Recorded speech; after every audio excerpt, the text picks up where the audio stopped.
गरीबी और संघर्ष का जाल। रामू, एक साधारण किसान, अपने छोटे से गांव में रहता था। उसका जीवन अभावों और कठिनाइयों से भरा था, लेकिन उसके चेहरे पर हमेशा एक संतोष की मुस्कान रहती थी। उसकी पत्नी लीला 2 छोटे बच्चों के साथ उसके जीवन का केंद्र थी। रामू दिन रात खेत में मेहनत करता, लेकिन उसकी गरीबी इतनी गहरी थी कि वह अपने परिवार को एक सुखी जीवन नहीं दे पाता था।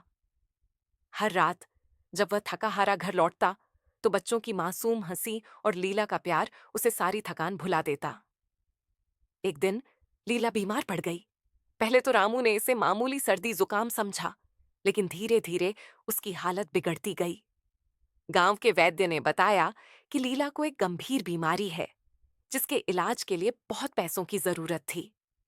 रामू के पैरों तले जमीन खिसक गई।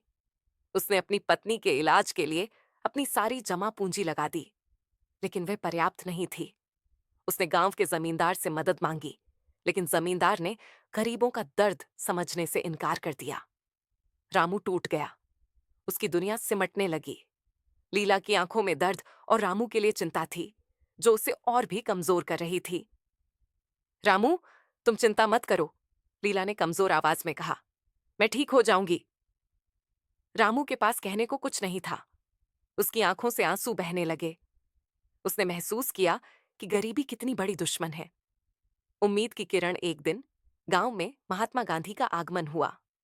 उनकी सादगी और ओजस्वी व्यक्तित्व ने पूरे गांव को प्रभावित किया। रामू, जो अपनी पत्नी की बीमारी से टूट चुका था, गांधी जी के पास पहुंचा। उसने अपनी सारी दुख कहानी गांधी जी को सुनाई। गांधी जी ने ध्यान से सब सुना। उनकी आंखों में दया और करुणा थी। चिंता मत करो रामू, गांधी जी ने कहा। ईश्वर हमेशा उनकी मदद करता है जो दूसरों की मदद करते हैं। मैं तुम्हारी पत्नी का इलाज करवाऊंगा। गांधी जी रामू को अपने आश्रम ले गए। वहां लीला का इलाज शुरू हुआ। आश्रम के डॉक्टरों की मेहनत और गांधी जी के आशीर्वाद से लीला धीरे धीरे ठीक होने लगी। रामू की आंखों में खुशी के आंसू थे। उसने गांधी जी के चरणों में गिरकर धन्यवाद दिया। आप मेरे लिए भगवान हैं, रामू ने कहा। गांधी जी ने उसे उठाया। मैं भगवान नहीं, तुम्हारा भाई हूं। हमें एक दूसरे का सहारा बनना चाहिए। तुम्हारी पत्नी ठीक हो गई है, अब तुम भी दूसरों की मदद करो। नया रास्ता, नया जीवन। लीला के ठीक होने के बाद रामू का जीवन बदल गया। उसे एहसास हुआ कि सिर्फ अपने परिवार के लिए जीना काफी नहीं है।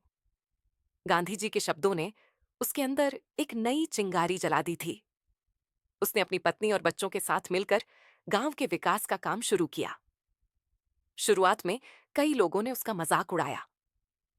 ये रामू, जो खुद गरीब है, गांव का भला करेगा? लेकिन रामू ने हार नहीं मानी। उसने और लीला ने मिलकर गांव के बच्चों को पढ़ाना शुरू किया। उन्होंने गांव के कुएं की सफाई की और आपसी झगड़ों को सुलझाने में मदद की।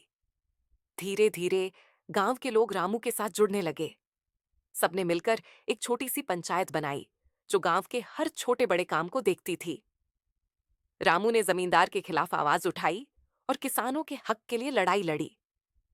चुनौती और जीत, गांव में बदलाव आ रहा था, लेकिन पुरानी सोच के लोग अब भी थे। जमींदार रामू से नाराज था।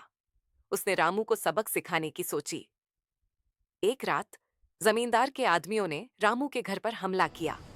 रामू और उसके साथी तैयार थे। उन्होंने मिलकर उनका सामना किया।